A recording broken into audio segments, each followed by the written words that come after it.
Bonjour à tous. Dans un discours qui fera date, à Bormes-les-Mimosas ce 19 août 2022, Emmanuel Macron nous a refait un 12 juillet 2021. Je suis sûr que vous voyez à quoi je fais allusion, c'est-à-dire son allocution tyrannique à l'époque quand il annonce l'extension du pass sanitaire et l'obligation vaccinale pour certaines professions avec le même ton, la même manière de jouer sur les peurs et de nous annoncer le pire. Mais cette fois, il parle de la guerre, la vraie. Et on va revenir sur des phrases extrêmement énigmatiques, inquiétantes qu'il a eues. Avant cela, d'ailleurs, on va revenir aussi sur la petite couche d'hypocrisie qu'il a eue sur les pompiers et l'Union européenne au tout début, mais on passera très rapidement au cœur de son propos de cette vidéo. L'heure est grave. Il va falloir que les oppositions se bougent. Il va falloir qu'on soit, nous, extrêmement unis, rassemblés dans la résistance et inventifs. Le rendez-vous de la résistance nationale, où j'ai invité toutes les personnalités de la résistance, beaucoup m'ont déjà dit venir, tous les députés d'opposition, sans distinction, ont eu un mail. Le samedi 3 septembre, rendez-vous pour le cortège à Paris, 14 h, place de la Bourse. Il va falloir qu'on soit extraordinairement nombreux, parce qu'il va falloir faire pression sur lui, Macron, mais surtout sur les oppositions. Et maintenant qu'elles sont majoritaires à l'Assemblée, c'est beaucoup plus facile. Et elles ont l'oreille beaucoup plus attentive. Donc je vous attends, il y a toujours le groupe Facebook pour vous organiser pour les covoiturages en lien sous la vidéo en description. Contactez aussi vos référents départementaux que je salue, qui font un très gros boulot pour les patriotes. Il y aura du monde et on va parler de ce que peuvent faire, ce que doivent faire les oppositions. Il y a des motions de censure, il y a des destitutions, il y a des choses à imaginer, à faire avancer. Tout ne va pas se faire là maintenant, ce n'est pas encore prêt malheureusement, mais il faut faire avancer les idées. Et nous y participons très activement. J'en appelle à toutes les forces de liberté et de résistance. Ça, c'est clair. J'y reviens dans un instant. Abonnez-vous évidemment à cette chaîne YouTube si vous voulez bien. Un petit clic, c'est le bouton s'abonner en dessous. C'est un dixième de seconde, c'est gratuit. Vous le savez, un énorme merci. On a dépassé les 390 000 abonnés. Visons les 400 000. On fera un événement spécial ensemble à ce moment-là. Plus vous êtes abonnés, plus les vidéos circulent mécaniquement, plus on peut réveiller nos compatriotes parce qu'on va en avoir besoin. Merci d'avance à ceux qui vont s'abonner bientôt. Venez aux patriotes. J'en appelle à toutes les forces de liberté et de résistance et vous en êtes. Et beaucoup ne sont pas encore adhérents ou n'ont pas réadhéré alors qu'ils ont adhéré il y a un an à l'été 2021. Pensez à réadhérer ou même avant. Vous pouvez toujours réadhérer. Ou à adhérer, à être un nouveau patriote. Vous serez accueilli dans une grande famille de résistance. Et on va en avoir besoin pour nous et les générations qui viennent. Pour notre humanité et notre belle France. Pour notre vie, pour la paix. C'est tout cela qu'on défend. Le lien pour adhérer aux Patriotes ou reprendre votre adhésion annuelle, c'est le même lien. Il est en premier lien sous la vidéo en description. Également en lien en commentaire épinglé et dans les dernières secondes de la vidéo en cliquant directement sur votre écran. Sous la vidéo en description, deuxième lien pour faire un don de soutien aux Patriotes permettant de financer notamment le rendez-vous de la résistance le 3 septembre, très important, qui va coûter très cher, sans aucun financement public cette année, ni financement bancaire. Les dons, les adhésions et les réadhésions sont défiscalisés aux 2/3 pour vous. Pensez à ce que ça veut dire, réfléchissez-y. Et agissez en conséquence. Bravo donc aux donateurs, aux réadhérents. Bienvenue aux nouveaux patriotes résistants. Alors, on va vite aller sur le discours de Macron. Il était à Bormes-les-Mimosas pour célébrer, pour commémorer la libération de la commune, donc ce 19 août. Et il a fait un discours de 19 minutes. Je l'ai bien sûr écouté entièrement. Il nous a refait, je dis, un 12 juillet 2021. Vous savez de quoi je parle. Sur le fond comme la forme. Sur le ton comme le discours.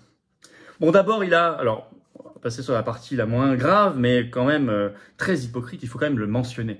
L'hommage aux pompiers. Je cite Macron. Je voudrais saluer le cœur et le courage de plusieurs braves de notre temps, dit-il, pour tous nos sapeurs-pompiers, nos soldats du feu, qui sont aussi nos soldats de l'eau. Il ajoute, plus de 10 000 pompiers et des personnels de la sécurité civile ont été mobilisés contre les flammes cet été. Ils ont tenu avec détermination, dit-il. Oui. Mais alors pensez aux 5200 pompiers suspendus. Ou sinon c'est très hypocrite, Monsieur Macron. Vous me faites penser au moment en 2020 où vous faisiez applaudir tous les soirs à 20 h les personnels soignants pour mieux les suspendre quelques mois plus tard et les jeter à la rue.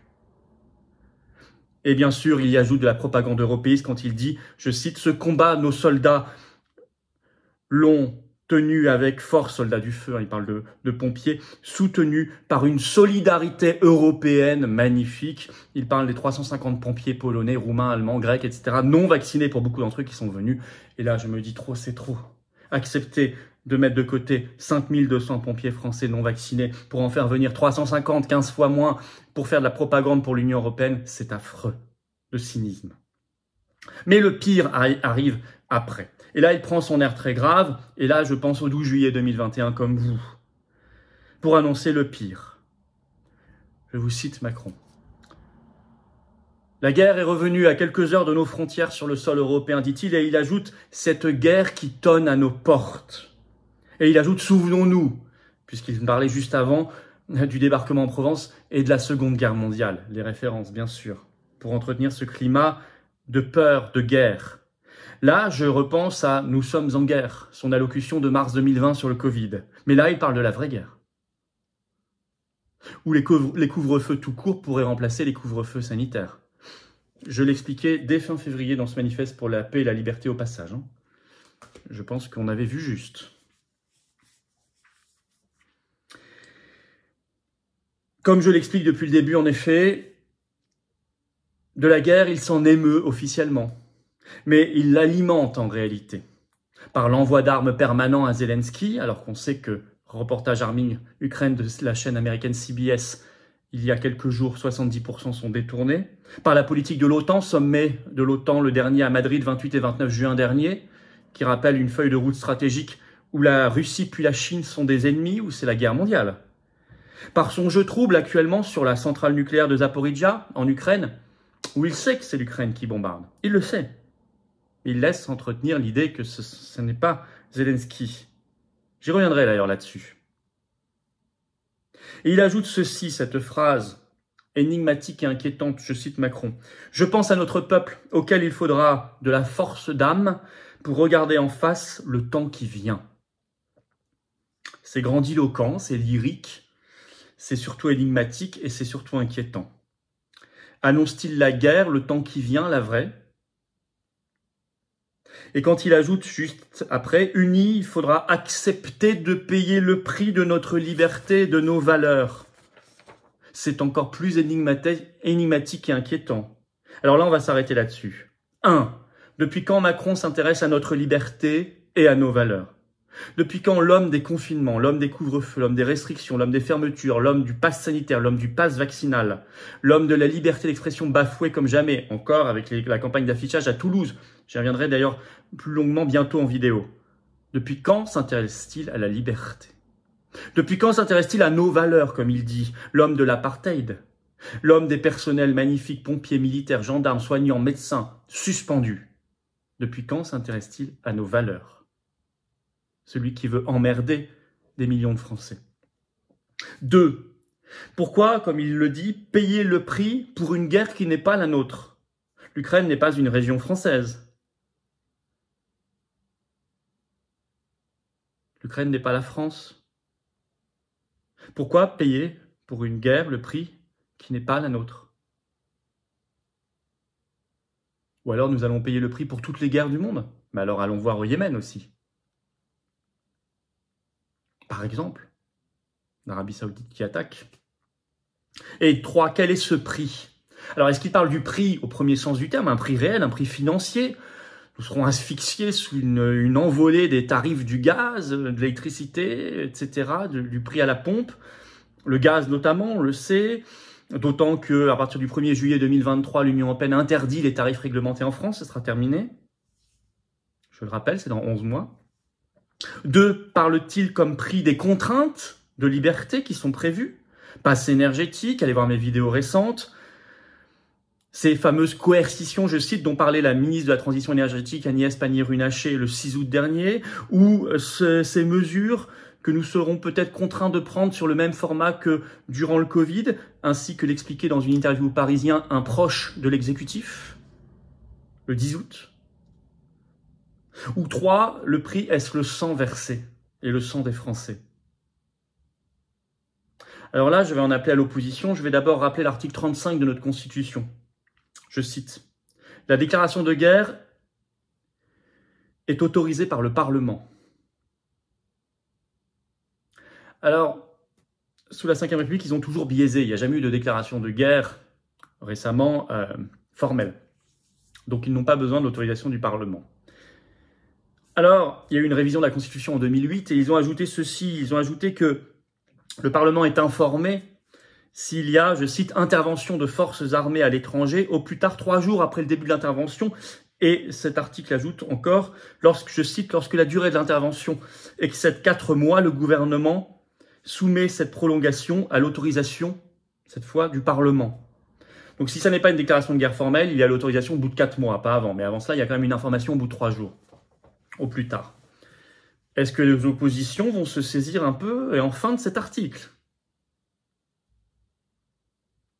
Est-ce qu'elles comptent se réveiller en général? Parce que, là aussi, Macron semble avoir tout prévu. Nous avons appris le 1er août dernier, et moi je n'ai pas été insensible à cette information parce qu'elle m'a semblé bizarre, que pour la première fois depuis 20 ans, il n'y aurait pas de session parlementaire en septembre en France. Il y a reprise des débats à l'Assemblée nationale et au Sénat le 3 octobre, pas avant. Donc ils sont, les parlementaires, durablement éloignés et pas du tout présents en septembre, en vacances. Beaucoup en jouent d'ailleurs, et beaucoup vont passer leur mois de septembre en vacances. Et ça, est-ce que Macron n'a pas préparé son coup? Mais est-ce que les oppositions sont obligées de rentrer dans ce jeu, de l'accepter? D'autant qu'on voit que l'idée d'une intervention armée, d'une implication directe de la France belligérante, est une idée qu'on essaie de faire gober à l'opinion publique, de faire monter. Notamment, on utilise les médias pour cela. Je cite. Le 18 août, il y avait sur LCI le général Yakovlov, général français qui a travaillé notamment dans les années 2010 à l'OTAN. Et je cite ce qu'il a dit, c'était stupéfiant sur LCI. Il est favorable, je cite, à l'envoi de soldats en Ukraine, américains, français, néerlandais, etc. Il dit, je cite, c'est le degré suivant de l'aide à l'Ukraine. Le degré suivant de l'aide à l'Ukraine, comme s'il le savait. Et il ajoute, oui, il faut assumer d'être belligérant. Il emploie le terme. Et il ajoute ceci, c'est glaçant, car pour le moment, seule l'Ukraine verse son sang. Mais il veut quoi? Que la France verse son sang? Que de jeunes Français, de jeunes soldats français versent leur sang? Et on doit ajouter à cela quand même le choc qu'essaie manifestement de provoquer Zelensky à la centrale nucléaire de Zaporizhzhia. C'est lui qui attaque. Maintenant, d'ailleurs, plus grand monde n'ose dire que c'est la Russie, parce que ça paraît évident, il y a 500 soldats russes sur place, et ils sont cette centrale depuis le 4 mars. Ce n'est pas la Russie, ça a commencé début août. Et d'ailleurs, le 19 août, dans une conversation téléphonique avec Macron, Poutine a parlé, je cite, d'une possible catastrophe de grande ampleur. On le sait par une dépêche de l'AFP, qui pourrait créer, je cite, un danger de catastrophe de grande envergure qui pourrait conduire à la contamination radioactive de vastes territoires, dit-il. Est-ce le choc qu'attend Zelensky, mais derrière lui ses maîtres de l'OTAN, pour précipiter ce conflit, cette entrée en guerre?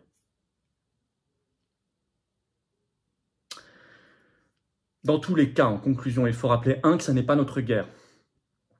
2, quel que soit le prix à payer, l'augmentation des tarifs ou les contraintes de liberté, passe énergétique, etc., ou le sang versé, ça n'est pas acceptable et ça n'est pas normal. Ça n'est pas une fatalité qui tombe du ciel, c'est le résultat de leur choix. 2, Macron psychopathe est réactivé. C'est tout à fait l'air qu'il le donnait, l'impression qu'il donnait dans ce discours du 19 août. Macron rouage de l'Union européenne, Macron rouage de l'OTAN, Macron rouage de l'atlantisme, combiné à sa personnalité, le rend extrêmement dangereux. Nous sommes dans un jeu américain qui cherche un conflit chaud, mais pas chez eux, bien sûr. Je vous renvoie aux vidéos que j'ai faites il y a quelques semaines sur l'OTAN, etc. Je l'expliquais. Tout ce que je dis là, il faut donc le faire savoir. Notre première arme, c'est d'informer les Français. Plus il y aura de Français informés en désaccord avec cela, qui iront eux-mêmes informer d'autres Français, leur entourage, plus on gagnera. Plus on gagnera. C'est tout simple. Il faut venir, bien sûr, le samedi 3 septembre, 14h, Paris, place de la Bourse. Rendez-vous de la Résistance. Indispensable. Indispensable. Et j'en appelle à toutes les forces de liberté et de résistance, toutes les personnalités invitées, tous les députés d'opposition invités. Venez, et ensuite, vous, parlementaires, faites votre boulot. Vous aviez pu déjà, en juillet, voter des motions de censure. Vous auriez pu le faire en étant intelligents, les oppositions, à répétition, et vous auriez forcé Macron, finalement, à partir. Je l'avais expliqué. Je le redis, c'est toujours valable. Il y a ce fameux article 68 de la Constitution sur la destitution. Il est beaucoup plus envisageable maintenant, depuis le 19 juin 2022, que les oppositions sont majoritaires. Avant, c'était totalement inenvisageable, je l'avais expliqué. Maintenant, c'est un peu plus envisageable. Ne vendons pas non plus du rêve aux gens. Je ne veux pas vous mentir. C'est pas maintenant que les oppositions sont prêtes à le voter. Hein. Mais en tout cas, faisons-le rentrer dans les esprits. C'est comme ça qu'on l'aura. Sinon, on ne l'aura jamais. On avance. On avance. Abonnez-vous à cette chaîne YouTube si vous voulez bien. Faites circuler l'information. Un petit clic, s'abonner. C'est très important, peut-être plus important que jamais de s'abonner. Et c'est gratuit, bien sûr. Et plus vous êtes abonné, plus ça circule. Merci à vous. Merci à ceux qui se sont abonnés récemment. Merci à ceux qui vont le faire dans les secondes qui viennent. Venez aux Patriotes. Peut-être plus urgent et important que jamais aussi. Venez vous battre à mes côtés, à nos côtés. Soyons ensemble, unis, pour éviter ce futur affreux, pour avoir un beau destin. Pour notre pays, nous et les générations qui viennent. Et notre monde. Voilà. Notre belle France. Notre France éternelle. France libre. Le lien pour adhérer ou reprendre votre adhésion annuelle aux Patriotes, il est sous la vidéo en description et également en commentaire épinglé dans quelques secondes en cliquant directement sur un lien sur votre écran. Sous la vidéo en description, hop, vous passez au deuxième lien, c'est pour faire un don de soutien aux Patriotes. Au-dessus de 500 €, il y a des avantages supplémentaires pour vous, allez les lire sur la page don des Patriotes, vous verrez. Dans tous les cas, c'est défiscalisé aux 2/3 pour vous, les dons, les adhésions et les réadhésions. Pensez-y, ça permet de financer des choses, sinon on peut rien faire. On a une force anti-oligarchique. Bravo en tout cas aux réadhérents, aux donateurs. Bienvenue aux nouveaux résistants, aux nouveaux patriotes. Vive la France!